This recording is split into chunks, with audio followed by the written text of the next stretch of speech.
Mais uma vez, graça e paz da parte de Deus. Vamos meditar na palavra de Deus. Hoje, o dia alusivo a essa data festiva, que é o Dia das Mães, nós vamos ler o livro do Gênesis, o primeiro livro, o livro do começo, né? O Gênesis, capítulo 30. E vamos tomar 3 versículos dela no princípio, e depois partiremos para o verso 22. O primeiro versículo diz: vendo Raquel, que não dava filhos a Jacó, teve ciúmes de sua irmã, e disse a Jacó: dá-me filhos, senão morrerei. Então Jacó se irou contra Raquel e disse: acaso estou eu no lugar de Deus, que ao teu ventre impediu de frutificar? Respondeu ela: eis aqui Bila, minha serva, coabita com ela para que dê à luz e eu traga filhos ao meu colo por meio dela. Agora o verso 22. Lembrou-se Deus de Raquel, ouviu-a e a fez fecunda. Ela concebeu, deu à luz um filho e disse: Deus me tirou do meu vexame. E ele chamou José, dizendo: dê-me o Senhor ainda outro filho. Fecha os olhos. Pai bendito, aqui está a tua palavra. Oro pedindo, Senhor, a graça, a misericórdia e o favor dos céus para esta reflexão, e que possamos, através dela, Senhor, desenvolver mais fé, crescer, conhecer um pouco mais de Ti, para viver, Senhor, a vida de excelência que só a Tua palavra pode nos trazer e dar. Em nome e por amor de Jesus, amém. Coloquei como tema as tragédias da vida de uma mulher.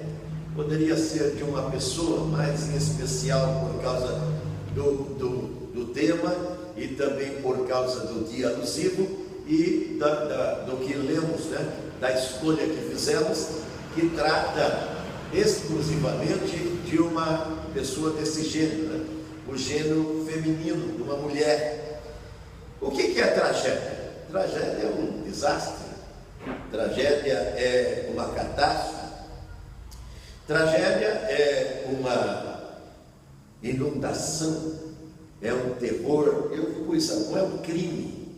Tragédia é uma traição, e coisas similares a isso são sinônimos desse fonema, dessa palavra intitulada tragédia.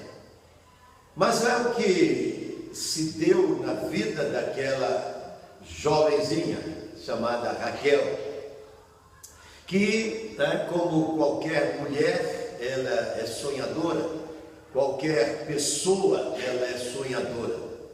E o sonho de uma mulher, não obstante nós estarmos vivendo este momento, o século 21, tão materializado, tão materialista, as pessoas, elas visando determinados sonhos e querendo estar como estão numa verdadeira competição de vida, elas protelam algo tão generoso da parte de Deus, que sem dúvida alguma é um prêmio na vida de uma mulher. Veja bem, eu já disse isso e torno a dizer que os seres perfeitos que são os anjos não têm este talento, não têm esta dádiva, não têm esse dom, mas a mulher tem.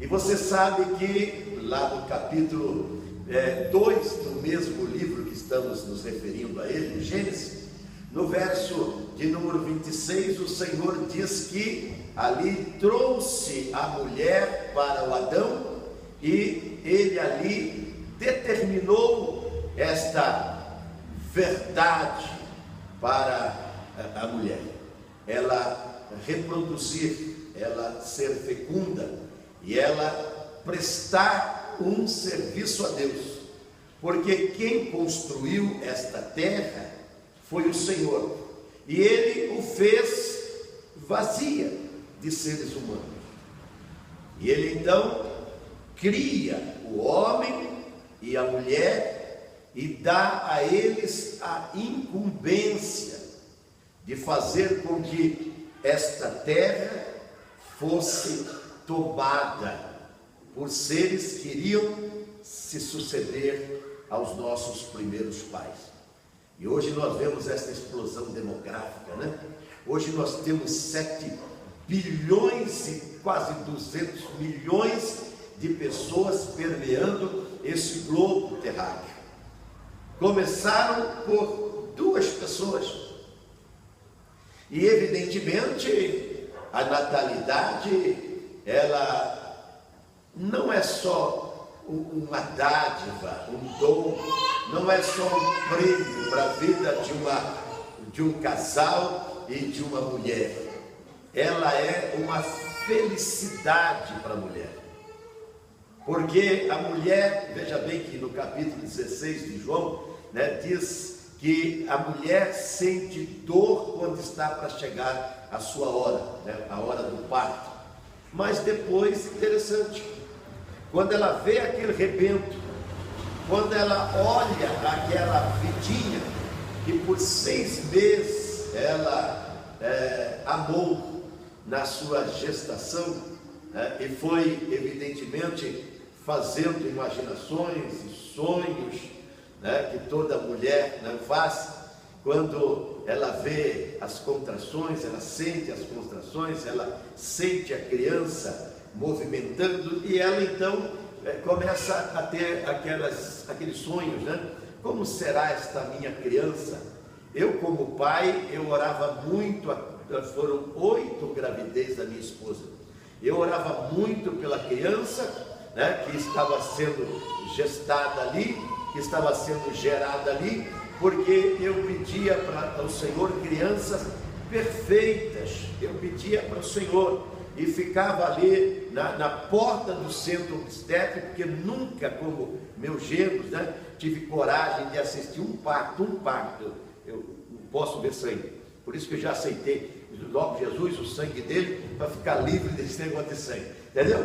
Eu não posso ver, então eu ficava ali em espírito de oração, dizendo: Senhor, né, eu quero que o Senhor assista a minha esposa. E quando vinha aquele bercinho com as 2 enfermeiras, como sempre aconteceu, eu já assediava e perguntava como é que estava a esposa, como é que estava a criança, e depois ia para aquele vidro, né, para ver elas darem a primeira assistência à criança e fazer os primeiros exames ali. E depois, quando traziam, né, então eu olhava e as enfermeiras diziam que estava tudo certo, e eu já saía agradecendo a Deus, né?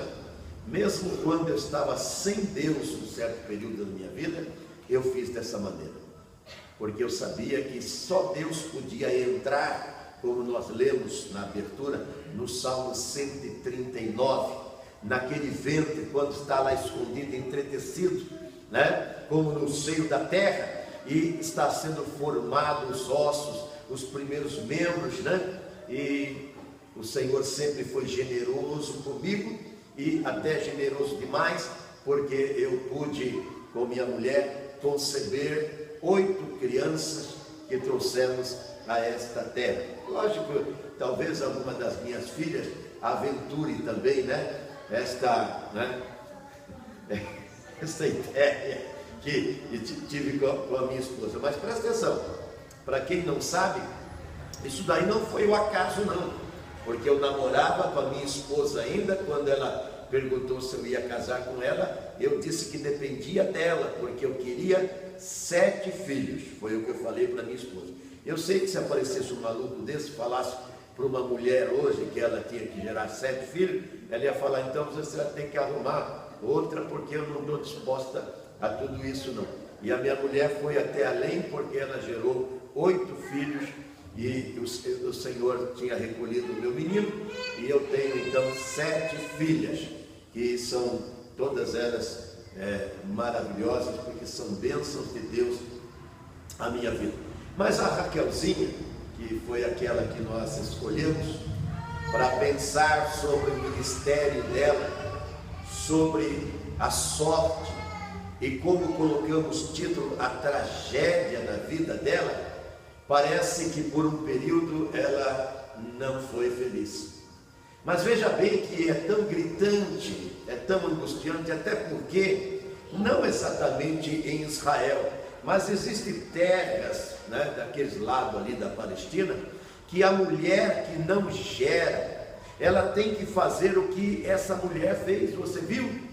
Que ela pegou a sua serva. Antigamente, quando as filhas casavam, o pai dava a ela uma serva para assistir ela, né, nas suas atividades, no seu ministério doméstico, no lar, né, para que esta serva, então, ela caminhasse com aquela filha que ele estava dando as bodas ao casamento. E o pai dela, né, deu a ela a Bila. E você viu que o verso 3, como ele se expressa? Quando ela clama ao Jacó, o marido, e fala: se você não me der um filho, eu vou morrer. Você percebeu que tragédia é essa? Para as pessoas desse mundo moderno que nós estamos aí, que existem tantos recursos, talvez não tenham o mesmo peso. Mas até naquele tempo, era uma espécie de uma maldição. Quando alguém tinha algum problema, que ela não gestava, que ela não engravidava, que ela não dava luz.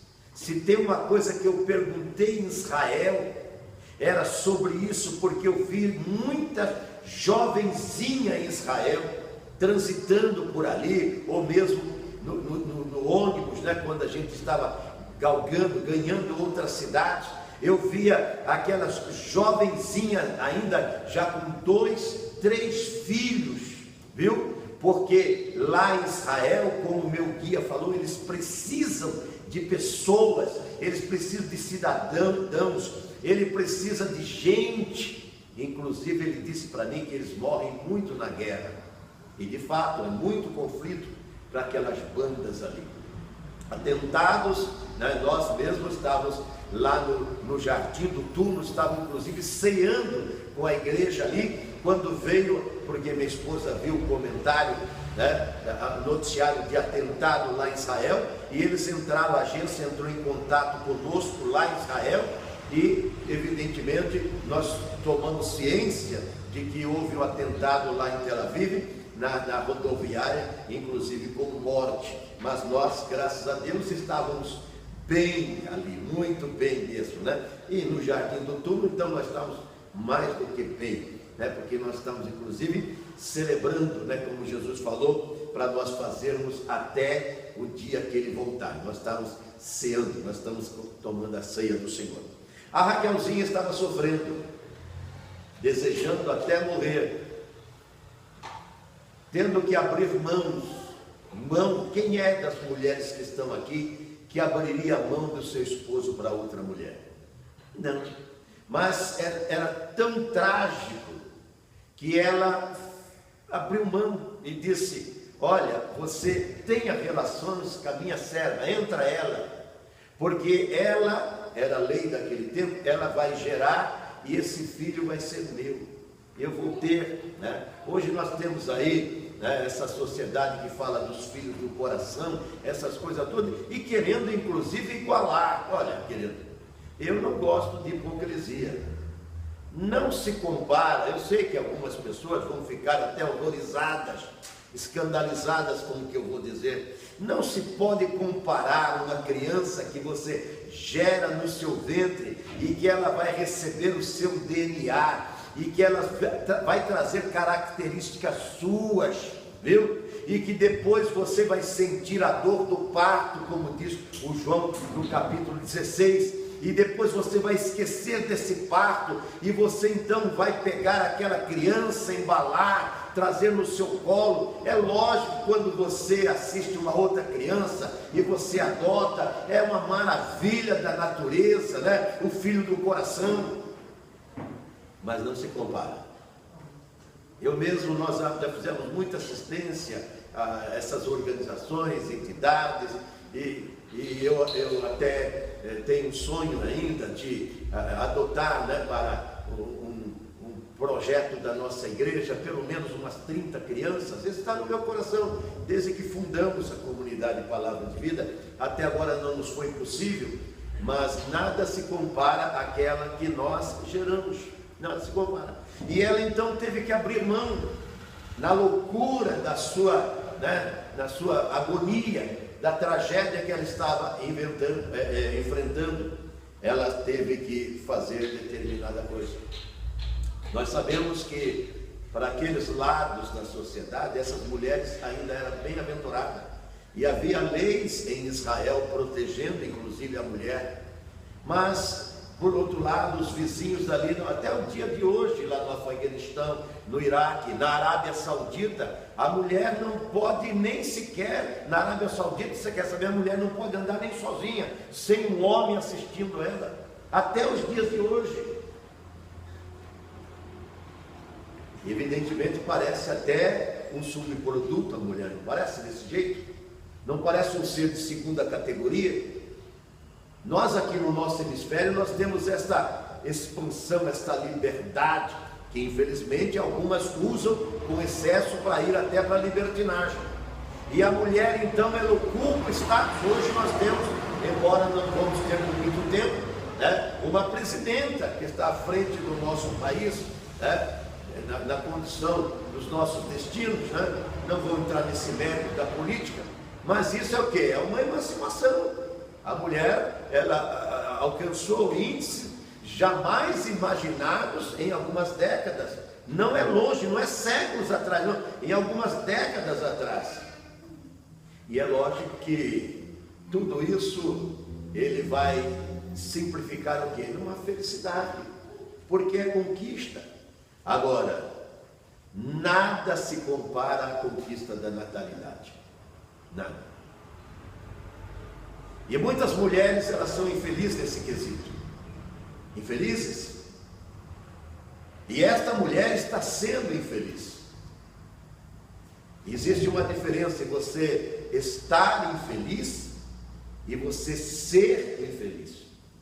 Esta mulher estava infeliz, mas você viu o que o verso 28 diz, ou melhor, o verso 23 diz: lembrou-se Deus de Raquel e ouviu-a.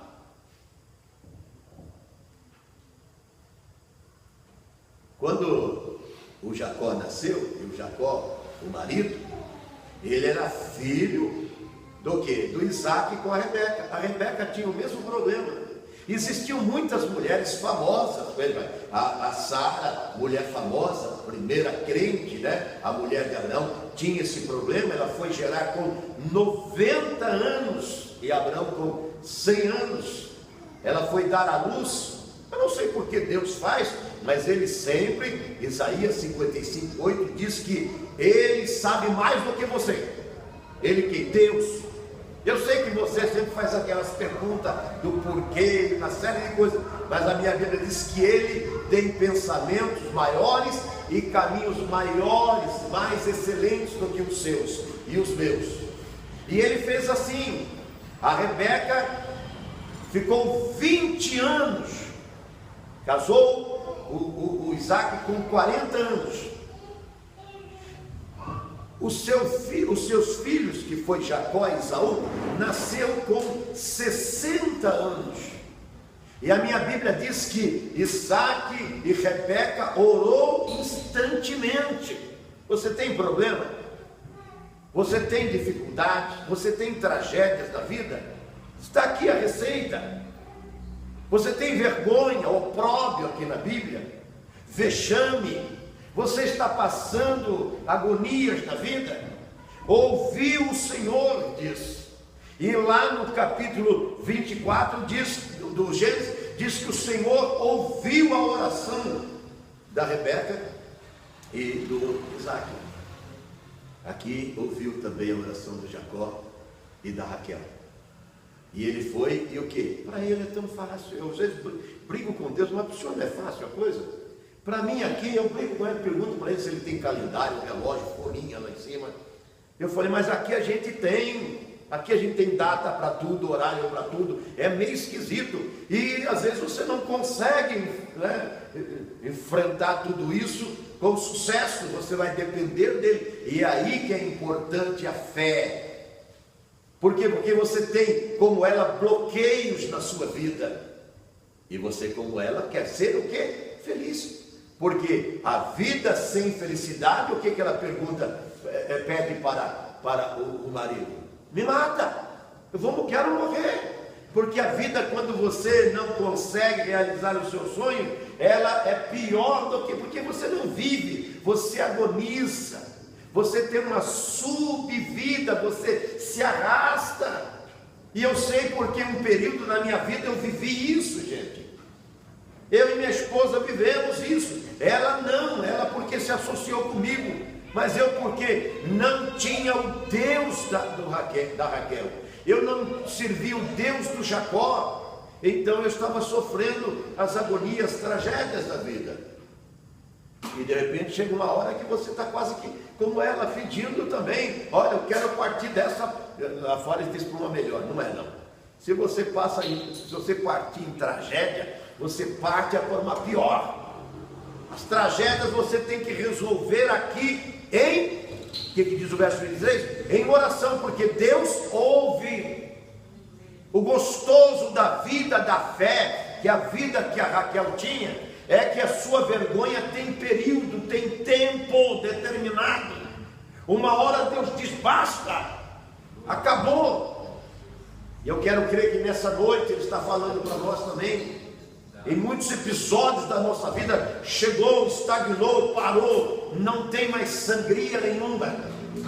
E eu vou o quê? Eu vou abrir as janelas e vou fazer fecundo, eu vou fertilizar o seu ventre, eu vou tirar essa hibridez que está em você, eu vou arrancar esse deserto, essa secura da sua alma, eu vou arrancar e vou fazer você o quê? Feliz.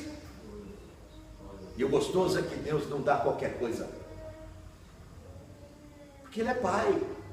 Eu nunca dei qualquer coisa para minha filha, eu sempre dei o melhor que eu pude. E você, como pai que ama, que está aqui também, o melhor que você pode.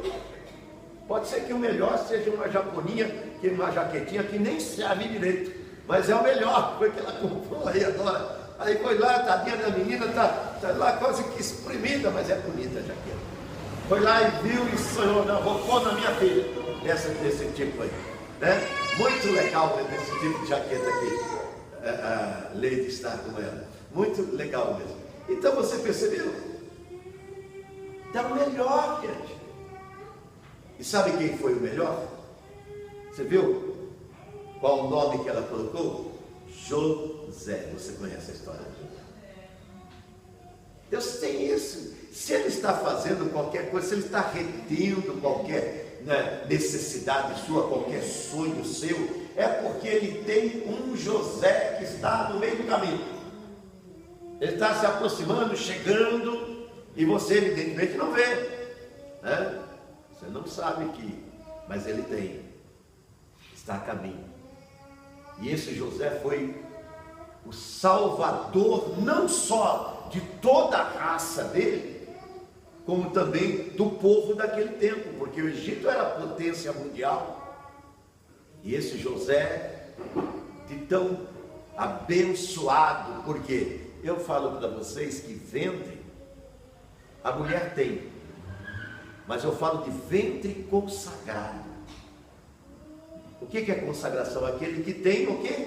Que tem acordo com Deus, acerto, que tem contato com Deus, que tem promessa de Deus, que tem unção de Deus, viu?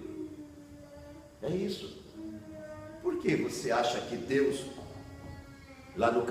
aqui no capítulo 17 de Gênesis, Deus fez aliança com Abraão? E com o que está a aliança? Deus foi fazer aliança com o quê? Com o órgão reprodutor do Abraão, porque dali está saindo a vida. Por isso que as igrejas, presta atenção, você tem que ver, as igrejas sérias não aceitam esse contato físico que tem aí fora, viu? E é permitido nas seitas e religiões. Aqui na Bíblia não, por quê? Porque se você tem aliança com Deus, Ele vai fazer aliança com a sua descendência, a sua prole. Porque Deus não quer que você gere, como está lá no capítulo 65 de Isaías, filhos para o quê? Para a sua agonia, lá diz, não terá filho para perturbação, para perdição. Você vai ter o quê? José. Mas o José vem o quê? Vem porque, eu já sempre falei aqui, né? Que a união de um macho e uma fêmea, né? De um homem e de uma mulher, um produto chama-se filho. Mas que filho, gente? José. Os filhos de Deus é José, não é porque eu chamo de José, não. Quer dizer, bênção, promessa, foi o que conquistado no joelho, ouviu, com oração, aquilo que você quer enfrentar e vencer, tem que ser com oração, não é com blá blá blá, com conversinha. Se conversinha resolvesse, a nossa presidenta não ia cair, gente. Ela sabe falar, falou esses 6 anos aí, entendeu? E o outro falou mais tempo ainda, até desde que descobriu, eu não sei se descobriu ou cobriu isso aí. Eu acho que ele está quase, né? Está mais coberto do que descoberto, né? O pessoal está falando aí, mas falando o quê? Falando nada com nada. A sua voz tem que ter eco, tem que ter ressonância. A sua voz tem que ter endereço. Ela conversou com o marido falou, o que eu posso fazer? Vai falar com Deus, Ele que travou tudo aí dentro de você. Não foi o que Ele disse? O que eu posso fazer, mulher? E a Bíblia diz que ele amava. O cara trabalhou 14 anos, você trabalhou há algum tempo, né? Eu trabalhei 6 meses, minha mulher, já achei que foi muito. 6 meses para casar com a minha mulher, o cara ficou 14 anos, isso que é paixão, isso que é amor, gente. E trabalho forçado, porque lá no capítulo 34 diz que dia e noite ele não dava descanso aos seus olhos, para guardar o rebanho, para cuidar, e Deus era com ele e prosperava. Onde ele punha a mão, prosperava. O pai dela, o Labão, né? Lambia tudo do cara. Trocou o salário dele 10 vezes. Mas Deus era com Jacó, gente. Quando Jacó saiu, ele foi em Betel. Betel significa casa de Deus. Sabe o que ele fez? O mesmo que Deus fez lá no capítulo 17 de Gênesis. Fez um contrato, fez um acordo, fez uma aliança com Deus. Você quer ter sucesso? Faz aliança com Deus. Não importa o que você vai fazer, é para quem você vai fazer que importa. Aí tudo que ele fazia para o Senhor. E aí dava certo. Você quer que o seu lar dê certo? Faz sociedade com Deus. Não faça 2. Casamento hoje é 3. É você, a mulher, o marido e o Senhor. Se for a 2, dá encrenca e depois solvência. Tem que ser. Você tem uma empresa, traga um sócio. E esse sócio não pode. Eu fiz sócio uma vez em sociedade, uma vez com meu irmão, não deu certo. Mas se você fizer com o Senhor, e outra, a parte, ele tem que ser sócio o quê? Majoritário. O que é majoritário? Ele tem que ter 51% das ações. É ele que está no controle.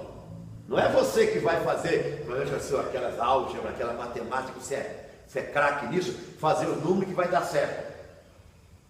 Eu não falei aqui semana passada, retrasada, né, que no caso do doutorado do meu genro, nós éramos para perder, porque era 3 contra 2, nós ganhamos.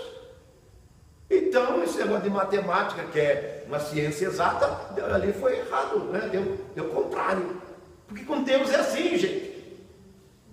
O médico vira e fala, não, você tem um problema, menino, olha, seu ventre está tudo lacrado, está tudo atrapalhado, né? E você nunca vai ser mãe. Ela falou, não, eu vou ser mãe sim. Por quê? Porque eu vou apresentar essa causa minha para quem dê direito. Foi falar com Deus. E o verso 32 diz que Deus ouviu e fez o ventre dela fecundo. Deus foi lá e fertilizou. Deus injetou a glória dele. Um filete da luz do Espírito do Senhor foi até lá. E aquilo que estava impedindo, aquilo que estava atrapalhando, já não podia mais. Por isso que eu gosto do Evangelho. Porque o Evangelho é vapt-vupt. Quando Deus determina, não tem lá o hino, é melhor se render, lá do Jorge Binar, lá do Sul. Quando Deus determina, não tem esse negócio do inferno dizer, ah não, é impossível o médico decretar seu estado, falar que você já está em falência, né? E que não há mais recursos. Aliás, eu até gosto quando eles dizem que não tem mais recursos.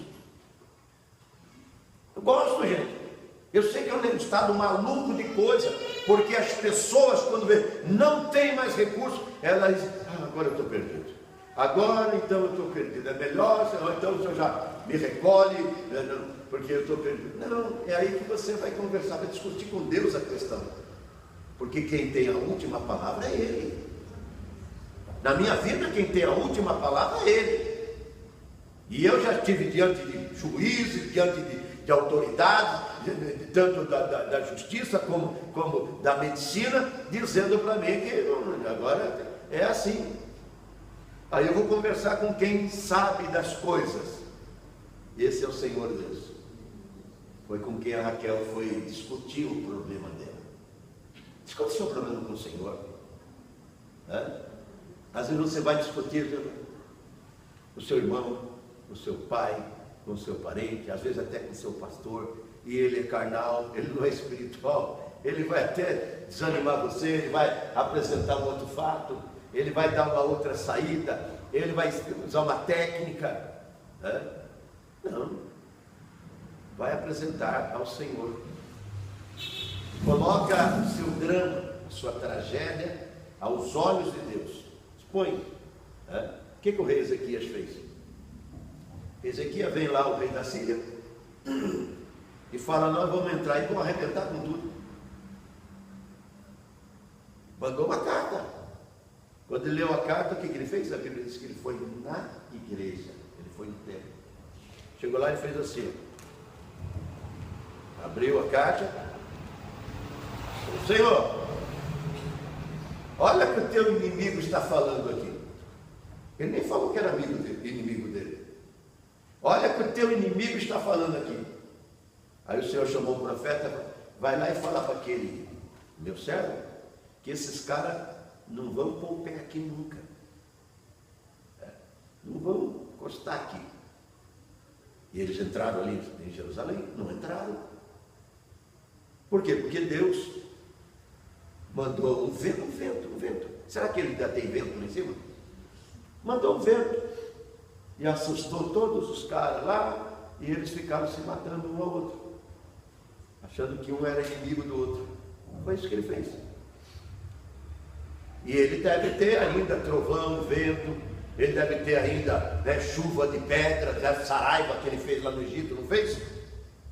Entendeu? Se fosse ele, eu mandava umas pedrinhas bem, e algumas toneladas lá de cima, para resolver alguns problemas aqui na terra. Mas ele ainda tem todos esses recursos. E ele vê então que você está enfrentando dificuldades em áreas da sua vida. Áreas como essa da natalidade, das mães que hoje estão felizes. Embora eu sei que algumas, nesse século malvado que nós estamos vivendo, esse século que lá no capítulo 3 de Timóteo fala que eles maltratam, falam mal, difamam o casamento. Essa instituição pelo qual deve surgir as crianças, casamento, união, que Deus ele abençoa, que Deus aprova, onde o temor está nele. É assim que funciona a coisa com Deus. E depois lá, o Paulo vai discorrer dos parricidas e matricidas, dos desobedientes a pais e mães. Mas não usando muito da mensagem, as mães que estão hoje sendo homenageadas. E o pior de tudo, a Raquel tinha uma competidora, que era sua própria irmã. Mas eu pergunto, a Ana também não tinha uma tal de Penina? A Raquel tinha uma tal de Leia, que era irmã dela, que zombava, escarnecia. Mas você é um deserto, você acha que homem algum vai gostar de você? Você viu que o meu guia, ele diz aqui, a gente precisa de filhos. A mulher em Israel, para aqueles lados do nosso globo que não gera, ela é uma mulher sofrida, infeliz. E o medo dela é justamente isso. Ela casar e não ser fértil, não ser fecunda. E quanto mais ela fizer aqui, né? Quanto menos fizer, e as crianças que estão sendo abandonadas aí, é um retrato disso. Para elas é melhor, né? Mas lá não. E esta mulher está infeliz, sofrendo toda sorte de agravo. Mas ela tinha o quê? Ela tinha um álibi, ela tinha fé, ela conhecia um Deus, esse Deus que nós aqui tememos e honramos. E nesta noite nos reunimos em torno do nome dele, que a Bíblia diz que os olhos deles não estão tapados. Isaías diz lá no Salmo 42, no verso 40, no capítulo 49, e os ouvidos deles não estão agravados para não te ouvir. Você percebeu que você tem aberto canal de comunicação com o maior poder já existente nos céus, na terra, em qualquer lugar, que é Deus? Você tem um canal aberto. Às vezes você não consegue falar nem com o filho em determinado lugar, não consegue falar com uma autoridade, você quer chegar até ela, não tem acesso, né? Mas você fala com o Criador, gente. Essa mulher falava com o Criador. Deus, eu estou em estado de morte, eu não aguento mais viver dessa maneira. Eu me guardei, eu não saí sendo espetáculo para ninguém. Lá no capítulo 24 diz que a Rebeca era formosa, quer dizer, bela, linda, e o quê? E pura, e virgem, está lá.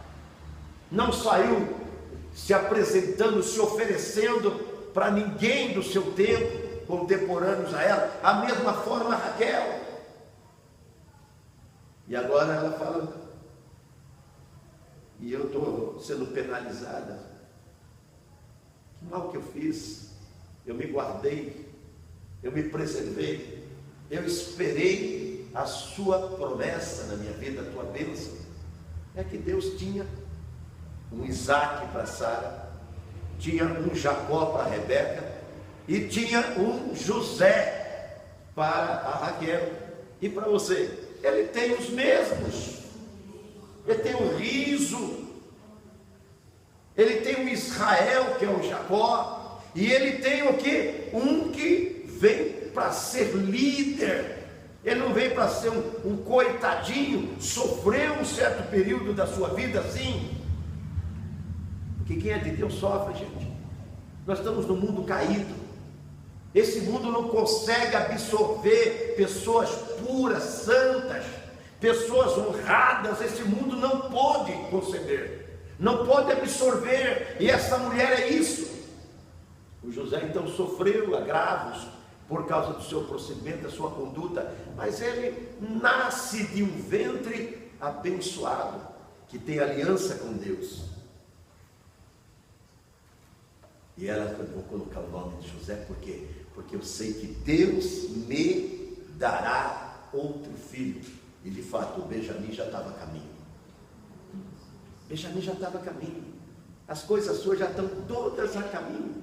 É questão de tempo. Está certo que não é o seu tempo, é o tempo dele. Eu não sei quanto tempo.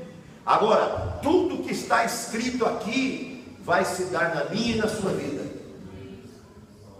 Porque o que está escrito aqui, o capítulo 15 de Romanos, no verso 4, diz: tudo que outrora foi escrito é para a sua esperança, é para o seu conforto, é para o seu consolo, é para você ler e saber: isso é meu, isso é para mim, isso foi escrito por razão de eu existir. A Bíblia é para isso. A Bíblia, ela foi escrita porque existia um povo que existe até o dia de hoje, chamado Hebreus, o povo de Deus. Foi para isso. Não estava ele lá no alto da montanha, o Moisés, e Deus não escreveu com o seu próprio dedo esta palavra aqui, ó. E Moisés não escreveu o Pentateuco, os 5 primeiros, que é o Torá lá para os judeus, das escrituras sagradas, e depois Deus não trouxe os profetas para escreverem as promessas, para orientar o povo. E esta mulher, ela não abria mão. É isso que Deus quer em você. Bate o pé e insista, acredite. Foi escrito? Não, então está escrito para mim. E eu vou receber todas as bênçãos do meu Deus para a minha vida. Fiquemos em fé. Senhor Deus e Pai, mais uma vez eu te adoro. Te adoro, Senhor, porque a tua palavra, nesta noite alusiva às mulheres que elas são parceiras com o Senhor no teu plano de povoar todo esse globo terráqueo, eu oro, Senhor, agradeço